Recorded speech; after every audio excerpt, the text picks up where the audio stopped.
New at noon, legendary R&B singer and actress Patti LaBelle, known as the Godmother of Soul, will be performing at Springfield Symphony Hall.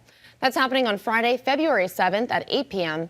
LaBelle's career was long and successful, spanning more than 60 years. She's created timeless songs that have helped cement her place as a music icon, winning Grammys, American Music Awards, NAACP Image Awards, New York Times best-selling books, and more. You can buy tickets for her Springfield show starting Friday, October 18th at mgmspringfield.com.